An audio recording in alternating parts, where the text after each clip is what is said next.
So today we're talking about living the divine experience. And I have two practices that you can integrate into your life that will drastically help. Opening awareness to spiritual truth is absolutely the greatest gift that we can give ourselves. The more we know about our spiritual truth, the less doubt we have about ourselves, about our abilities, about our experiences. The more we know about our spiritual truth, the greater love becomes. The greater our belief in self becomes.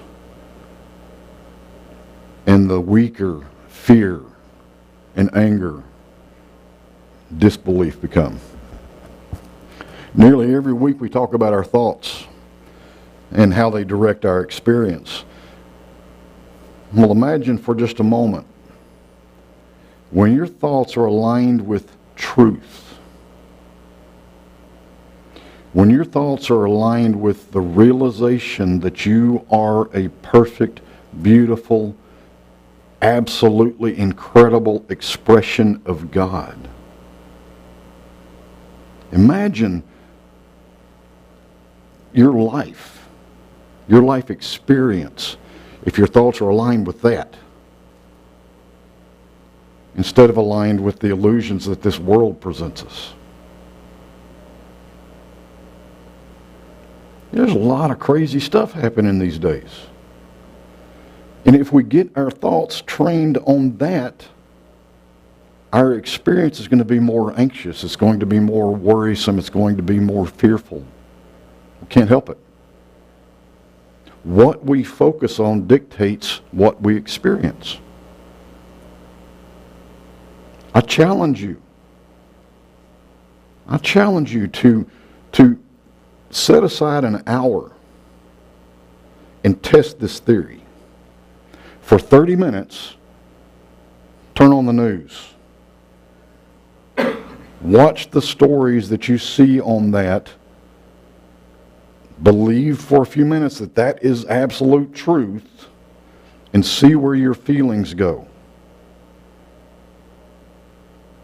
And then turn over to something very positive, very uplifting. Watch that for 30 minutes. Believe that to be true. And then notice where your feelings go.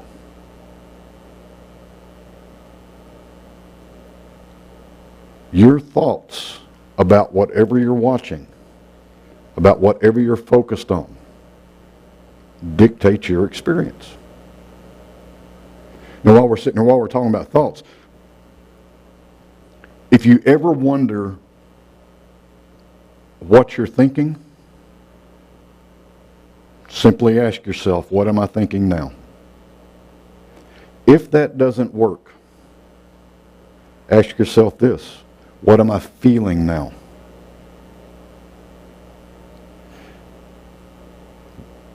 It's hard not to know what you're feeling. You know, all you have to do is tune in just a little bit, and you kind of know how you're feeling. You're either feeling very happy or very sad, very uplifted or very down. I mean, you can get a general idea of what you're feeling. Those feelings don't tell you exactly what the thoughts are, but they will tell you the summary of your thoughts. So if you're in a very dark place in your feelings, you know that your thoughts aren't aligned with good. So find some way to turn it around. So anyway, these practices kind of help with this. And I wanted to share them with you. These practices it's twice a day. 5 minutes in the morning, 5 minutes at night. So 10 minutes out of your day. If this could change your entire experience of life for the better, is 10 minutes a day worth it? Probably so. So the first practice, the morning practice, is the first 5 minutes of the day.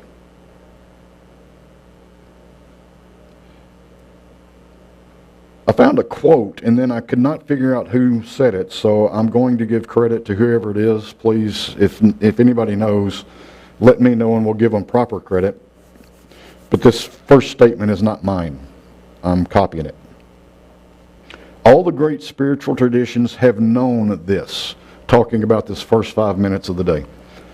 All the great spiritual traditions have known this.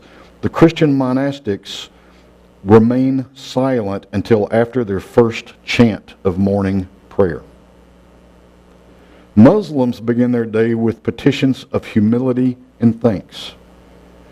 The Dakota Indians learned as children to walk in silence to a lake or a stream, splash water on their faces, then offer up a prayer toward the sun. This is all before they do anything else. Now, us Americans, I can't talk about other countries because I don't know their practices, but us Americans, the busyness in our lives may not allow for all of this. Recent studies have shown that 73% of United States citizens, the first thing they do in the morning is pick up their phone before they even get out of bed. 73%. Can you believe that? That's the first thing they do. They look at their phone or their tablet or their computer. This is not after brushing their teeth or going to the bathroom. Definitely not after eating breakfast. The very first thing they do is check their devices, most of them while still in bed. The busyness in our lives may not allow us to do these great exaltations that I mentioned in that quote. However, the reward for a practice is of great benefit to anybody who chooses to practice anything. Something precious is lost if we rush headlong into the details of life without pausing for a moment to just breathe in, to embrace truth, to communicate, to connect with love and peace and good. I don't know about your pages, but most of the time when I pick up a page or when I pick up my phone and open up a Facebook or LinkedIn or whatever, it's somebody complaining about something. That doesn't get me to that place that we're talking about here. The first waking thoughts, and here's why all of this is important, and this is why we're here. The first waking thoughts that we have are a major influence on our entire day. Those first thoughts of the day set the tone of either dread or excitement, of either peace or disruption, chaos. If we wake up in a bad mood, we discover disturbing news by looking at our phone, we're setting ourselves up for a rough day. Create a morning practice of fully connecting with good. Now, I, for one, usually have to get to the restroom pretty quick after I wake up. So, I'm not going to say that I'm going to spend 5 minutes before I get to, before I get to the restroom, because there may be problems. But that first thing you do when you wake up, as you're taking your steps, at least create thoughts of peace, thoughts of love, thoughts of good. And then very quickly in the morning, go into your practice. Whether that practice just be a meditation, that practice be a prayer, it could be a chant, it could be a series of affirmations.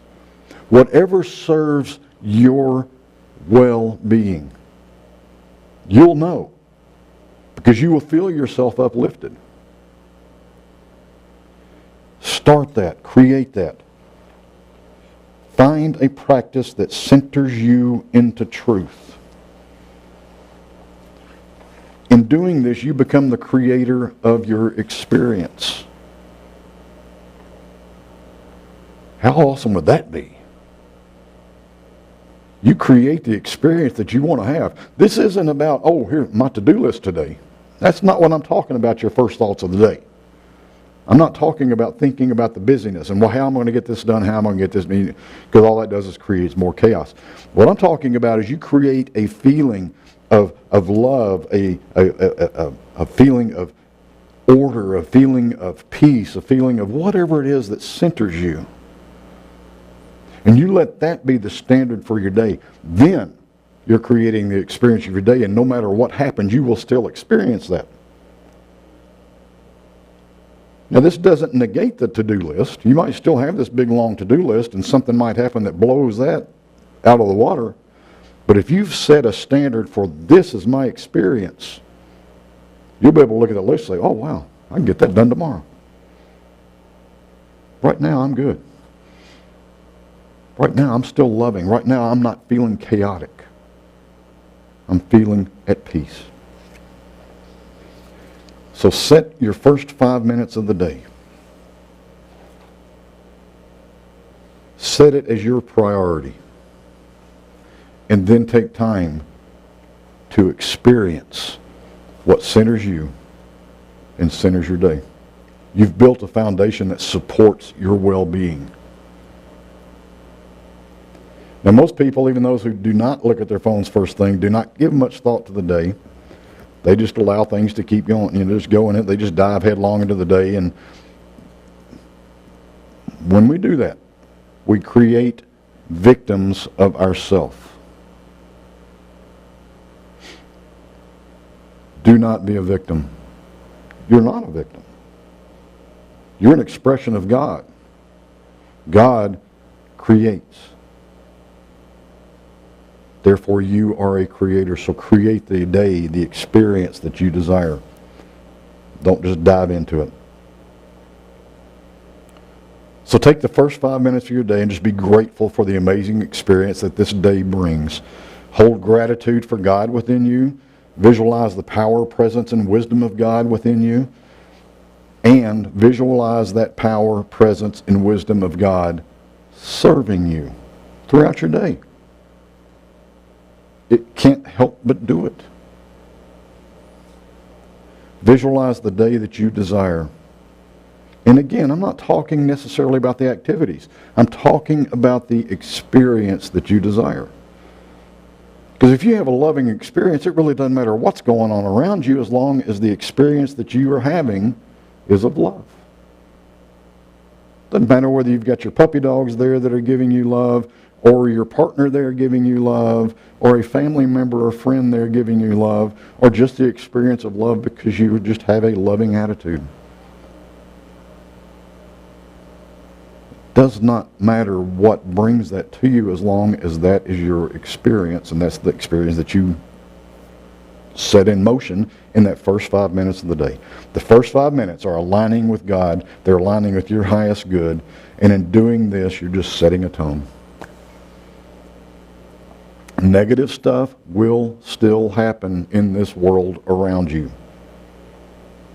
I don't want to sugarcoat this. I don't want you to think that, oh, life's going to be just absolutely perfect. There's still going to be things happening. But your experience is what you can control.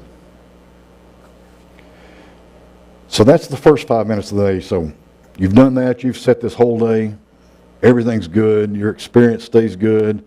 You get to the end of the day and you get to go, I'm about to go to bed, so now I get to practice my last 5 minutes of the day. Second practice. The last 5 minutes of the day are spent in gratitude, prayer, meditation, whatever it is that aligns you with gratitude, love, peace. We all know that a gratitude practice is key to attracting more into our lives that we can hold into gratitude. Simply by being in a state of gratitude, by experiencing gratitude, we attract more goodness, more love, even more material things. The practice of spending the last 5 minutes of the day in gratitude, prayer, and meditation actually goes beyond that. I mean, even if we stopped right there, that'd be pretty cool. But it goes beyond that. During our sleep, Our subconscious mind aligns with those last thoughts that we had before going to sleep. So if your last 5 minutes are spent on the chaos of the day, the things you wish you would have done, the lack of love, the anger towards something, if those are your last thoughts, guess what your subconscious mind is aligning with as you sleep?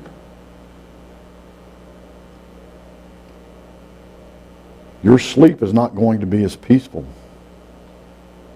And it's setting the tone for the next day.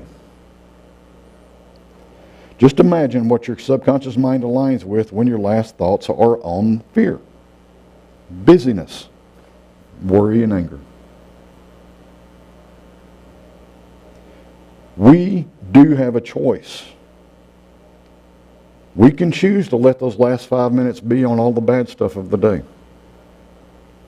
We can also choose to turn that off. We can choose to go into that gratitude. Now here's the trick, folks. Even if your mind is running crazy and you have a hard time turning it off, you can get into that place of gratitude by simply closing your eyes, breathing in, and just repeating, thank you. Thank you. Thank you. This is not rocket science. This is easy stuff. The hardest thing about any of this is reminding ourselves to do it. That's my hardest part of this. Reminding ourselves to do it. So no matter what, you can put yourself in the right frame of mind to get into the practice. So when you get to the end of the day, you don't say, well, my day was so bad I can't get to the gratefulness. And yes, you can. Call a timeout. Breathe. Just center yourself and repeat, thank you. Thank you. Thank you. And repeat it 100 times if you have to.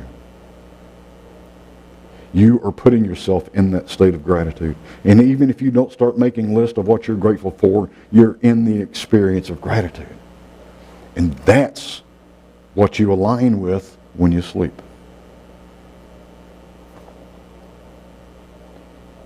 The choice is yours. You can align with whatever you want. The choice is yours.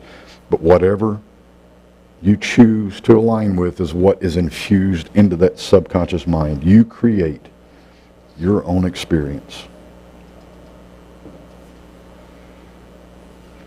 That's kind of a blessing and a curse. You create your own experience.